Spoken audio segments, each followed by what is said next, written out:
Welcome to this explainer. Today, we're diving straight into one of the most universally captivating mysteries of the human experience. We are exploring the whole concept of unseen connections. We're going to look at whether that inexplicable feeling of being tethered to someone miles away is fact, fiction, or honestly something fascinatingly in between. Have you ever dreamt of someone completely out of nowhere? Or, thought of them just seconds before their name lit up on your phone? If you've had this happen, you know exactly how jarring it can be. It's this incredibly relatable, shared human experience.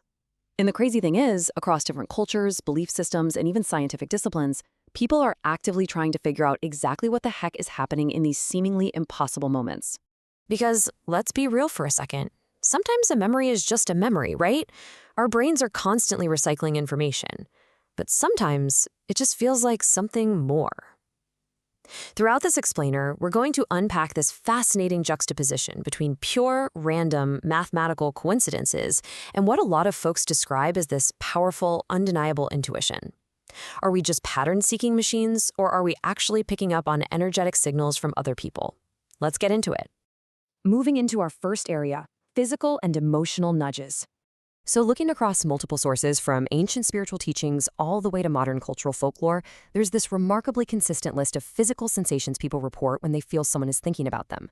We're talking about getting sudden goosebumps when the room isn't even cold, random hiccups, eye twitches, sudden mood shifts that just hit you out of the blue, or even a distinct feeling of warmth right in your chest, what some would call the heart chakra. Now sure, a random eye twitch usually just means we desperately need more sleep, but context is everything, and it can make it feel like a sign. The defining characteristic here is that these sensations happen completely unprovoked by your immediate environment. When it comes to these bodily quirks, there are two very distinct lenses we can look through. On one side, you've got the spiritual belief. This is the idea that these physical reactions are the result of an energetic shift, literally caused by someone's intense emotional focus reaching your energetic field. On the flip side, we have biological fact. Basically, goosebumps are just autonomic nervous system responses, and hiccups, well, they're involuntary diaphragm contractions.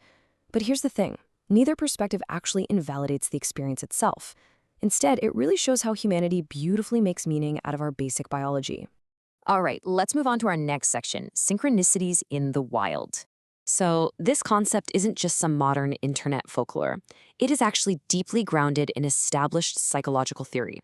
The term synchronicity was coined by the legendary analytical psychologist Carl Jung. He defined it as an acausal connecting principle. Basically, this means that two events are connected not by a direct cause and effect relationship, but by the underlying meaning they hold for the person experiencing them. But what do these synchronicities actually look like in everyday life?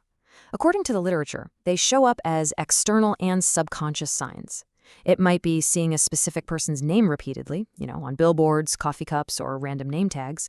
Or maybe it's pointing out angel numbers like 77 or 711, interpreting them as a sign that a connection is imminent. We also see shared discoveries, like when two people independently stumble onto the exact same obscure thing at the exact same time. And of course, there are vivid, emotionally real dreams.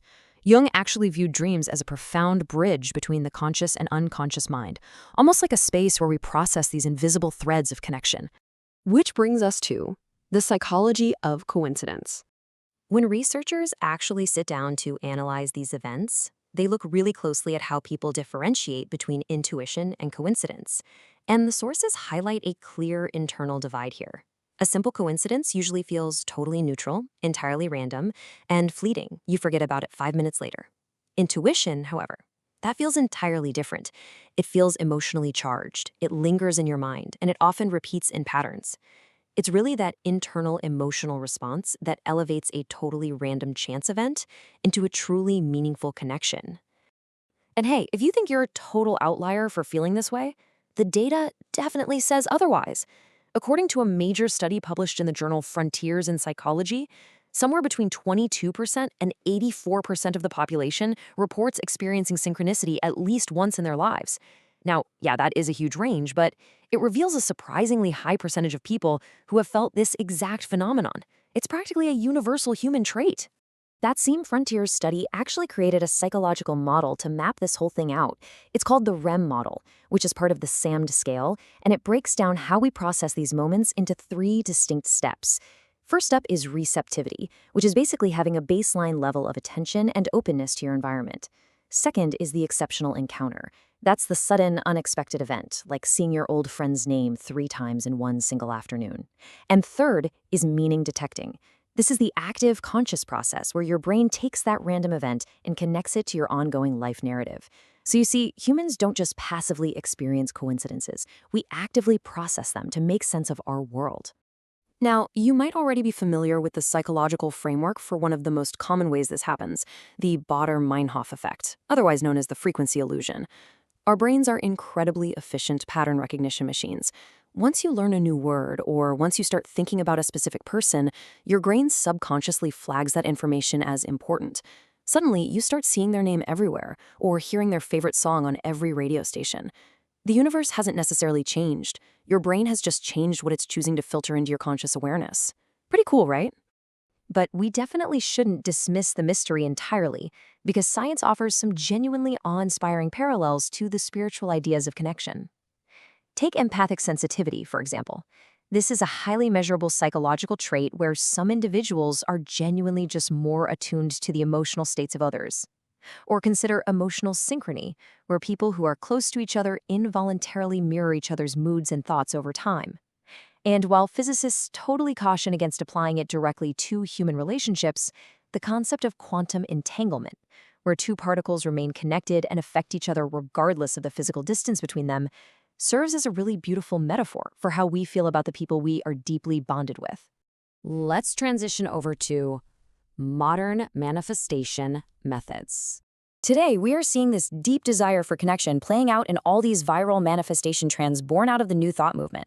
If you've been on social media lately, you've probably seen practices like the 3-6-9 method. This is where individuals write down their desires 3 times in the morning, 6 times in the afternoon, and 9 times at night to draw someone or someone into their life.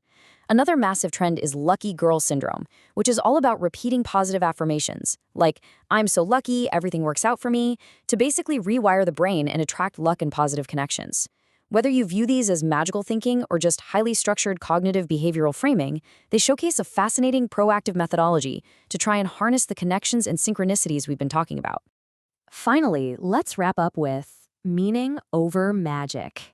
So whether you believe someone is literally projecting their thoughts into your mind, or you think your brain is just utilizing the frequency illusion, the actual act of making meaning out of these signs is undeniably beneficial for us. Researchers in that frontier study found that individuals who score high in detecting meaning and being aware of synchronicities actually experience significantly increased life satisfaction. They show a much greater presence of meaning in their lives, higher overall optimism, and improved tolerance for ambiguity, and they engage in far deeper self-reflection. Basically, detecting meaning is a massive contributor to our psychological well-being. I absolutely love this quote from the academic study because it really anchors everything we've been exploring. It says, synchronicity awareness mediated the relationship between search for meaning and meaning detecting.